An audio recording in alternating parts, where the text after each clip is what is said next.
Your son is a failure. He's barely passing my class, and with grades like this, I'm just not sure what kind of future he's gonna have. What do you have to say for yourself? You're supposed to graduate this year.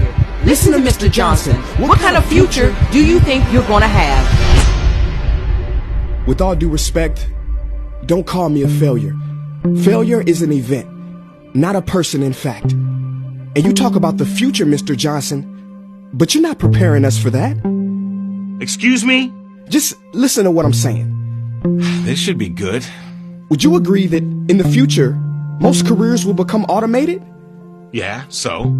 So the people who succeed will have to be curious, innovative, with resilience to adapt to new changes. What's your point? My point is, the focus in this school is not on that.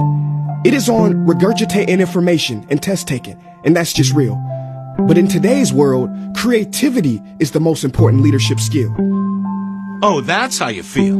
You don't have to believe me, but maybe you will believe the 1,500 executives who recently said creativity is the most important leadership skill. See, pretty soon, no one will be hired because of what they know. Because who cares what you know or if you've memorized a fact? We've got Google and Siri for that. In the future, people will be hired because of what they can do with their knowledge.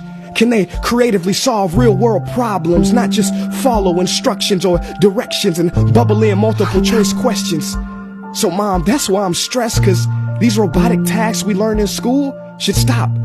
Because no one can do a robot's job better than a robot. Billionaire founder of Alibaba, Jack Ma, said that we should not compete with artificial intelligence, but instead focus on developing unique human intelligence. Mr. Johnson, drills are for teeth, not the human mind. So these repetitive knowledge-based tasks we must leave behind. Or in the future, you're gonna find a lot of people graduating out of your class right into the unemployment line.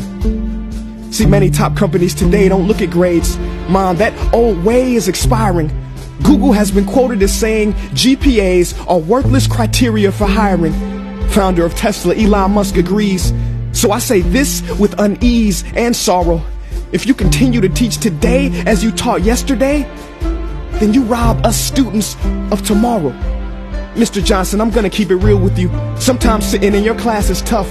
I'm constantly thinking, if I don't look up at the clock, maybe it'll speed up. So I listen to you do my work and pay attention, feeling like an hour had to have gone by. But it was only 3 minutes. So if you wonder why we're bored in class, look, you want to get a kid to hate reading? Give them this, a school textbook. And some people think it's our fault, and that hurts me. They say you can lead a horse to water, but you can't make him drink. And to that I say no. Firstly, you can put salt in that horse's hay and make him thirsty. And if you bring joy in your classroom, you can make any bad student nerdy as he or she discovers the beauty of truly learning. Mr. Johnson, I mean no disrespect. You have the most important job on this planet. You build, create, and save lives. But if you really care about my future, like you say, then you have to fully commit and ask yourself honestly, how do I prepare a child for a future that doesn't yet exist? Here's a hint. The answer is not found in this. It's using this and this.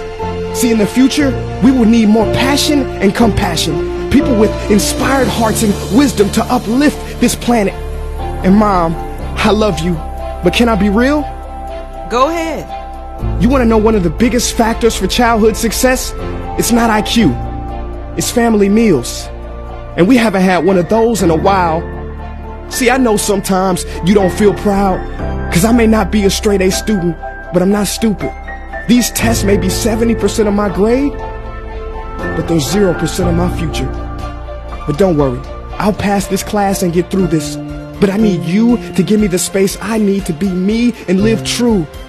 Because the best feeling in the world is that your own parents get you. There's a passage in a book called The Prophet by Khalil Gibran.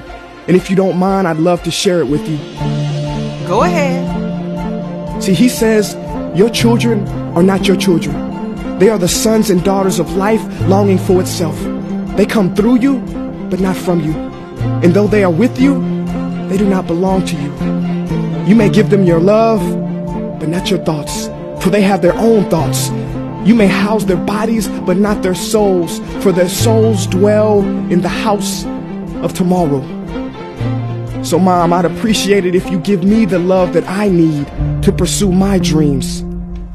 See, if we are to succeed, all three of us need behavior change on all fronts. We talk about the future, but the future is now, and it is created now by all of us.